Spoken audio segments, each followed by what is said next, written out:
Yeah, actually, we probably could. Like, there's so much stuff that we are so wise. We are like YouTube sensei.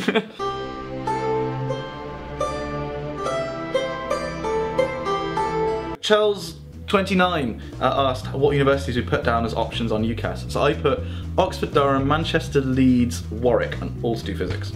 Okay, and I did Oxford, York, LSE, UCL, and Warwick. That was the other one. Oh, Warwick.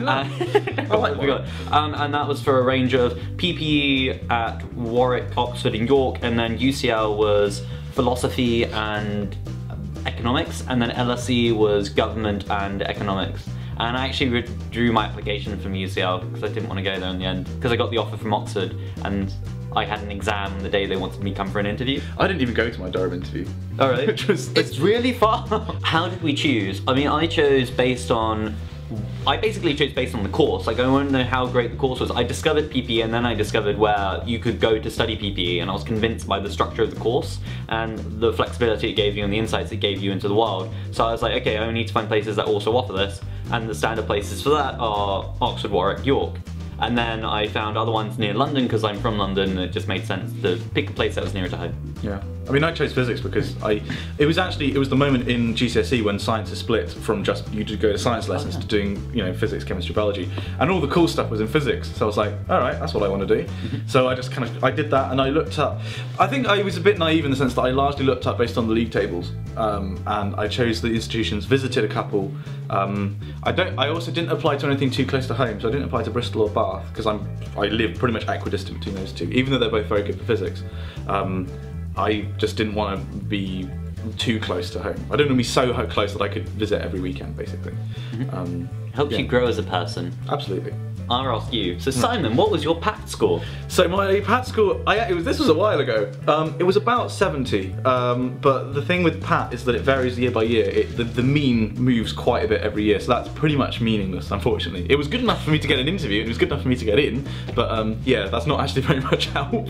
So Jamie, you were also asking the same question. Have you ever looked into Vic and Stein? Yes, I have looked into Vic and Stein. Where and I highly recommend that you search on YouTube Vic and Stein lectures and then go to the first playlist. It's a fantastic introduction into Vic and Stein's work, the history of Vic and Stein, and then earlier Vic and Stein and then later Vic and Stein. This is where all the interesting stuff happens.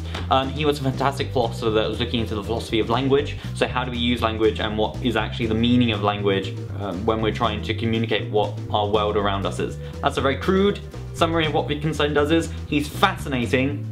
Check him out. Emilia Raymond, you've asked, is it better to apply before getting your A-level or back results for deferred entry or after getting them? What do you think? We sort of discussed this yesterday, right? I said that you should do both because you need to balance, like, having two opportunities to apply increases your chances more than just having one opportunity to apply. And then before getting your grades, you have this potential buffer of like the prediction of the future. So if you don't meet it, then you've still got the next opportunity to do it. I'm not explaining that very well, but essentially you have two chances as opposed to one. So apply both. Yeah.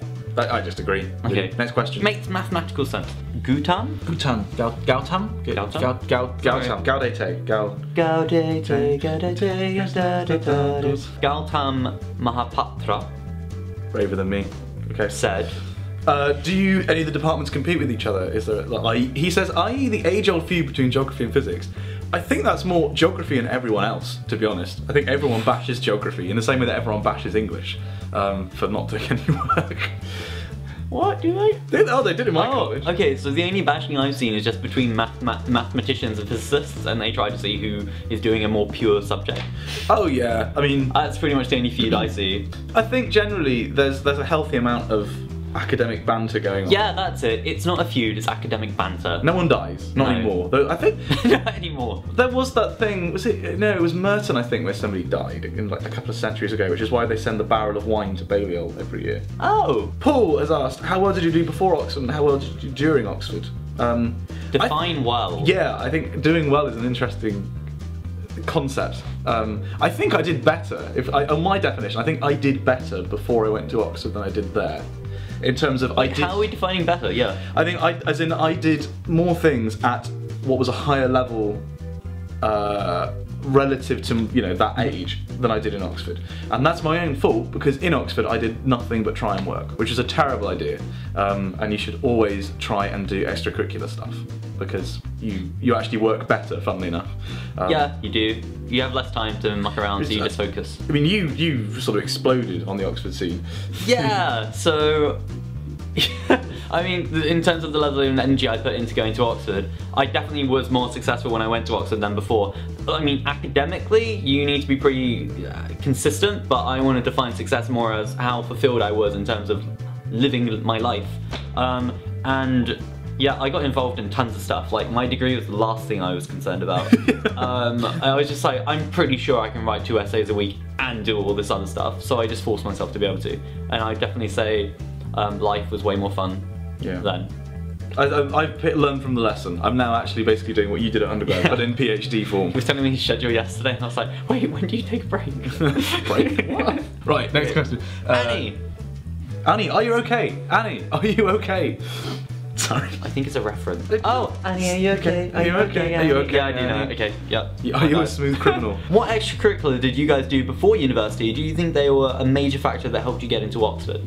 Now, I can answer that one relatively assuredly, because of sort of, I've talked with the admissions team in my college a lot. The thing with extracurricular activities is they are a big help to your application if they are directly relevant to your subject. So for example, if you were really passionate about speaking French and you went off to France for a year on a gap year before, you know, you were applying to study physics, that's not going to help at all. Whereas obviously it would help if you were applying to study French, or say if you're going to Cambridge Modern Medieval Languages. But if you were doing, I don't know, if you founded your own rocketry club and you were applying for physics, that's going to be a big help. Because, yeah, any extracurricular activity demonstrates things like time management, motivation, that kind of thing. But it has to be relevant to what you're doing. It's got to demonstrate that you take your passion, your understanding of your subject beyond the curriculum. So, you know, yes, I think it was a big factor for me, because I did an extended project on space travel, which I think was a big influence. And I think the debating stuff, which I did, actually helped me a lot in interviews. But to be honest, you shouldn't get hung up about it. People seem to have this idea that you have to do loads of extracurriculars. You don't have to do any specific thing. Like, if I tell you, go do Duke of Edinburgh, that's not going to help you get in. Like, in itself, it won't contribute. For Oxford, if it fulfills the criteria that Simon says, yeah. Sure. And this is, we're talking about Oxford. For other universities, it is more important because they don't interview you necessarily, so they have less information to go on, so they'll go more on your personal statement. So I think it is important generally to do extracurriculars just for life. But also for applying for other universities. But for Oxford, not so important. I was head boy. Oh, I was too. It was fun, right? And then that was like time management stuff. None of it was really related to my degree, but it showed I could juggle 4 A-levels and then doing head boy as well. And then I also ran in my mock election at school in 2010, which was helpful for politics. And then aside from that, I just did loads of reading over the summer. Yeah. That was pretty much it. Officially, I think my new favourite username on my channel, Alexi Metal Pyrotex. Question. Wow. Numerous questions. Numerous questions. 1. Were you nervous about the workload of uni and the difficulty of the exams before you even got there? In a word, yes. No. Oh, really? Well, so everyone thinks that they're a fluke, right, when they arrive at Oxford. Yeah. And I was like, okay. I only had to worry upon arriving on the day, and I was like, I'm a fluke. Oh great, there's no point worrying. Exams, they were so far away. But upon getting the first deadline, which was Sunday of Freshers Week, it's like, what?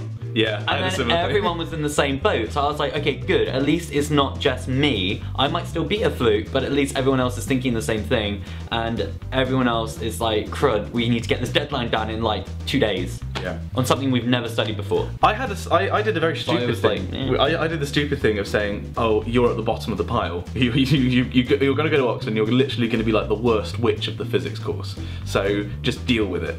And it turns out that that's not true. And it turns out that thinking like that is actually quite corrosive, because if you think you're bad at your subject, you'll probably turn out to be bad at your subject.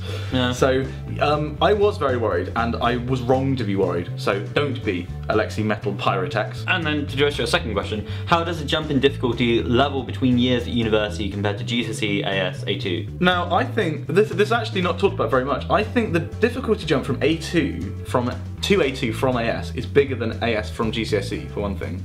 Yeah. And I wasn't prepared for that. So if you're in year 12, brace yourself for what's happening in year 13. But I thought There wasn't a colossal jump for the physics course because they kind of eased you in. Okay. Because not everybody did further maths, whereas I did, and the first 4 weeks they did the A level in further maths in those 4 weeks, basically. So those first 4 weeks were like a ramp up for me. But after that, obviously it's a bit more, but you kind of got used to it by that point. I would say the question's about university, right? Yeah, yeah. Yeah, okay, cool. So, the thing that your question doesn't acknowledge is that the jump from A2 to first year at uni, that is gigantic. Like, it's huge. And you adjust to that pretty quickly. You don't think you will, but then you'll realize, whoa, I can get all of this stuff done. The jump from first year to second year and then third year, second and third year are very similar in that you then have 2 years to do all your papers, at least for PPE. And the jump in difficulty is about the same, I guess, from AS to A2? I don't know, for physics, I didn't notice. I actually found first year by far and away the hardest. Like, it got easier for me until fourth year. It got easier and easier, and then in fourth year the difficulty jumped up. But I guess that's I had something similar, but it was because in second and third year I was doing the papers I really, really wanted to do, whereas in first year I was forced to do the prescribed papers. Yeah. Because everyone needs to have a certain foundation. Well, also in physics, the first year is half maths, and I'm not a mathematician. He says doing a PhD in maths. Yeah. Not actually in maths, I'm a pretend mathematician. Right, do you want to pronounce this next name? Yeah, sure. So I'm just gonna put it on the screen, sorry.